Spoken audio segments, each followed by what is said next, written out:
अच्छा यार, अभी थोड़े दिन पहले इंडिया पाकिस्तान सिचुएशन हुई थी। बहुत ज़्यादा टेंस माहौल हो गया था।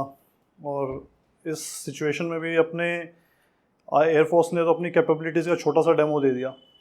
हम आराम से पाकिस्तान में घुसे, वहाँ बॉम्ब डाले, अच्छे खासे टेररिस्ट लॉन्च पैड उड़ा दिए। अपने पायलट वापस आके चिल कर रहे हैं पैर पे पैर रख के। पाकिस्तान की आँख खुली, इनको हो रही बेइज्जती महसूस। इन्होंने सोचा क्या बोलें ऐसा कि जिससे थोड़ी कम हो। अब इन्होंने जो स्टेटमेंट रिलीज़ की, इन्होंने कहा इंडिया ने हम पे रात के अंधेरे में अटैक किया और हमारी सॉवरेनिटी को ब्रेक किया। अब सॉवरेनिटी की स्पेलिंग और मीनिंग हमसे पूछना नहीं, क्योंकि हम बता भी नहीं पाएंगे, पर वो जो भी चीज़ होती है ना, इंडिया ने उसको तोड़ा है। अब हम इंडिया को फिर भी हमने मुंह तोड़ जवाब दिया और हमने इनके 2 फाइटर जेट गिरा दिए। और पीछे से हॉटलाइन पे इनका प्राइम मिनिस्टर ट्रम्प से बात कर रहे हैं, कह रहे हैं अबू बस इस बार बचा लो, इंडिया वाले पागल हो गए हैं, बॉम्ब डाल डाल के सुझा दिया है, इनको अभी नहीं रोका तो आगे पता नहीं क्या क्या करेंगे। और यार सबको पता है, पूरे वर्ल्ड को पता है पाकिस्तान कितना जलील देश है। फिर भी एक अकेला ऐसा कंट्री है वर्ल्ड में जिसका फेवरेट है पाकिस्तान। Any guess? चाइना। क्योंकि चाइना को पता है इन फुद्दुओं के अलावा कोई ऐसा देश है ही नहीं जिसको ना अपने उड़ने वाले खिलौने वॉर ड्रोन कह के बेच देंगे और ये ले भी लेंगे। और इन गधों ने वो ड्रोन सीधा हम पे बिना किसी डेमो ट्रायल के लॉन्च भी कर दिए। हमारे एयर डिफेंस सिस्टम ने हवा में उड़ाया सबको, हमारे देश में नीचे गिरा सिर्फ इनका मलबा। अब उस मलबे को ध्यान से देखा आर्मी ने, उन्होंने कहा इस पे इंग्लिश में तो लिखा है मेड इन चाइना, ये कुछ चाइनीज़ में भी लिखा है, कुछ समझ नहीं आ रहा। उन्होंने कहा कि किसी प्रोफेसर को बुलाओ JNU से जो चाइनीज़ लैंग्वेज के, उसको क्रैक करें क्या लिखा है। प्रोफेसर आए, उन्होंने कहा हाँ जी सर, ये इंग्लिश में तो लिखा है मेड इन चाइना, और चाइनीज़ में हाँ जी ये बताइए। कहते हाँ, और डिफेंस पर्सनल एक पेन पेज लेके खड़े हैं, कह रहे सर हाँ मैं लिखूँगा क्या है। तो प्रोफेसर ने शुरू किया, फैशन के दौर में गारंटी की इच्छा ना करें और एक बार बिका हुआ माल वापस नहीं होगा। पाकिस्तान को समझ में ये नहीं आता कि क्रिकेट में तो हमसे जीतते नहीं हैं, जंग में कैसे जीत पाएंगे। और इनका जहाँ तक इनके बॉम्ब बनाने की काबिलियत है, मैं कह रहा हूँ हमारे यहाँ दिवाली पे पटाखा ब्रांड आते हैं, नागिन और मुर्गा छाप, अगर उनको लाइसेंस दे देना, गवर्नमेंट अलाउ कर दे, इनसे बेटर बॉम्ब बना के इनको बेच सकते हैं। अजीबोगरीब स्टेटमेंट दे रहे हैं बिना सर पैर के। बोलते हैं हमने IPL का मैच चल रहा था धर्मशाला में, हमने वो चलता मैच रुकवा दिया, पूरे स्टेडियम में अंधेरा हो गया। पता है क्यों? क्योंकि हमने वहाँ की लाइट हैक कर ली। अच्छा, ऐसी टेक्नोलॉजी है तुम्हारे पास? तुम्हारा आधा देश तो मोमबत्ती की रोशनी में जल रहा है, लाइट हैक कर लोगे तुम। और यार इसी सिचुएशन के बीच में ना, मैंने इनका आर्मी जनरल की फोटो देखी। उस आदमी की छाती पे, ज़्यादा नहीं कह रहा, कम से कम 20 मेडल। मुझे समझ नहीं आया यार, इनकी जंग हमसे 3 हुई, तीनों में हमने इनको हराया।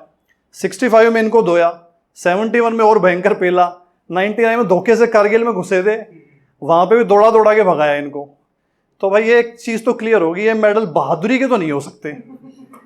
जो मुझे लगा किस चीज के हो सकते हैं, इसके इनके जनरल का एक सिंपल सा रूल है, इंडिया के खिलाफ एक फर्जी बकचोदी released is equal to 1 medal achieved. अब उसने क्या किया हुआ है, उसने अपना एक स्पेशल मेडल बॉक्स मंगाया हुआ है मेड इन चाइना। अब वो इसके पास रखा हुआ है, और जब ये सिचुएशन इसको मिली, इसने सोचा अब मेडल थोड़े कम हो रहे हैं, थोड़ा सा बढ़ाने का मौका है। उसने कहा अगर इस बार जंग हुई तो हम इंडिया को नेस्तो नाबूद कर देंगे और उनके ऊपर इतना न्यूक्लियर बॉम्ब डालेंगे कि वर्ल्ड के नक्शे से इंडिया गायब हो जाएगा। और उसके 1 घंटे बाद इसने अपने अर्दली को बुलाया, हाँ भाई रहमान, स्टेटमेंट होगी रिलीज? बोला जी जनाब। तो एक काम कर कंजरा, वो बक्सा खोल मेडल वाला, एक मेडल निकाल, और पाए थे। इस तरीके से इसने अपने मेडल अचीव किए हुए। और इतना नार्सिसिस्ट आदमी है इनका जनरल, इतनी मुंह की खाई, हर जगह हारे। और 4 दिन की सिचुएशन के बाद जब सीज फायर हुआ तो कहते हैं हर जगह पाकिस्तान में विक्ट्री मार्चेस निकालो, हमने इंडिया को है ना बड़ी बुरी तरह से हराया है। और इसने सोचा मेडल तो एक ही गेन कर पाया, 4 दिन में तो सारी सिचुएशन ठंडी होगी। तो इसने कहा कि क्या करूं, एक काम करता हूं, खुद को खुद से फील्ड मार्शल की रैंक दे देता हूँ, इकट्ठे 5 मेडल और मिल जाएंगे। तो इसने कहा कि भाई जब इसकी इस न्यूज़ की खबर पाकिस्तान पीएम तक पहुंची, उसने कहा, इसको फ़ोन किया, बोले जनरल साहब क्या कर रहे हो, ये रैंक तो हम देंगे ना आपको। कहता है भाई सुन बे वजीर आजम, रैंक तो मैं फील्ड मार्शल की लूँगा और वो भी कल ही, घर तेरी कंसेंट है तो सुबह ले लूँगा, और नहीं है तो पहले नया वजीर आजम बदलूंगा और उसके बाद जिस नए बंदे को बिठाऊंगा उससे फील्ड मार्शल रैंक ले लूंगा शाम तक, पर लूंगा कल ही। क्या होना था यार, सुबह ही फील्ड मार्शल बन गया।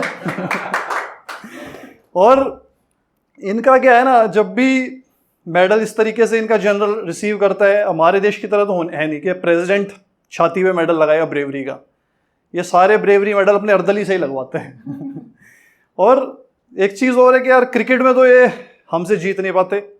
अब हमारा लेजेंड है विराट कोहली, अब उसने यार इतना ज़्यादा मैचेस जिताए हैं हमें इंडिया को कि हमने उसको प्यार से किंग कोहली कहना शुरू कर दिया। पाकिस्तान का एक बैट्समैन है बाबर आजम, जिसको ये कहते हैं कि वो विराट कोहली से कंपैरिजन करते हैं उसका। तो जैसे वर्ल्ड कप के मैच से पहले इनसे पूछा कि आप तैयार हैं इस बार इंडिया को हराने के लिए, कहते हैं हाँ कोई दिक्कत नहीं है, इंडिया के पास किंग कोहली है तो हमारे पास भी बॉब्सी द किंग है। बॉब्सी ऐसे ही लग रहा है यार कि किसी पोमेरियन कुत्ते का नाम है। देखो डेमो दूंगा, फील भी आएगी। बॉब्सी बॉब्सी बॉब्सी बॉब्सी बॉब्सी गुड बॉय बॉब्सी जंप। क्या यार, विराट कोहली से कंपैरिजन कर रहे हैं, और वो आदमी अकेला ऐसा है, वो ग्राउंड पे 2-3 बार भाग के उसको इधर से उधर बस ऐसे करके आंखों से निकाल के और 2-3 शब्द बोलने, और ये 11 जन हक देते हैं यार वहाँ पे ग्राउंड पे। और इनका यार पता नहीं क्या शेखी बगाड़ते हैं, बोलते हैं कि हमारे पास वर्ल्ड का सबसे फास्टेस्ट बॉलर था Shoaib Akhtar, 150 mile per hour की स्पीड में गेंद फेंकता था, और इंडिया का कप्तान सौरव गांगुली ना उससे बड़ा कांपता था।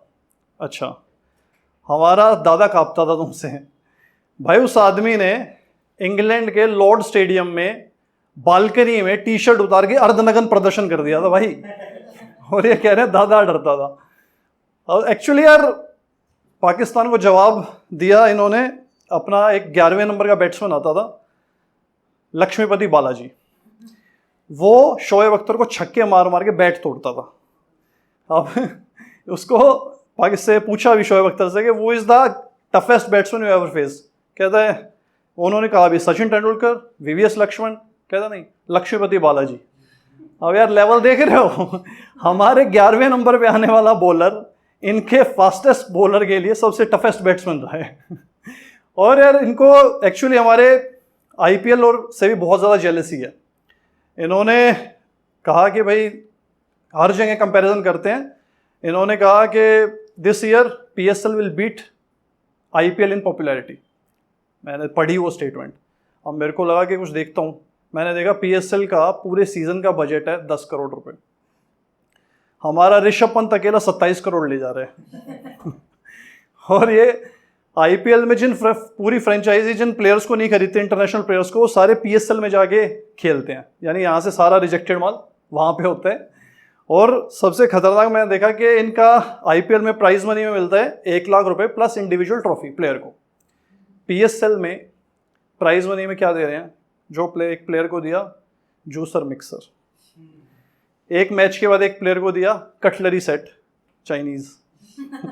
और हद तो ये कर दी, न्यूजीलैंड का एक प्लेयर है डेरिल मिचेल करके, उसको इन्होंने मैन ऑफ द मैच में हेयर ड्रायर दिया। और यार आयरनी देखो, उस प्लेयर के खुद के सर पे एक बाल नहीं है। Thank you, that's it from my side.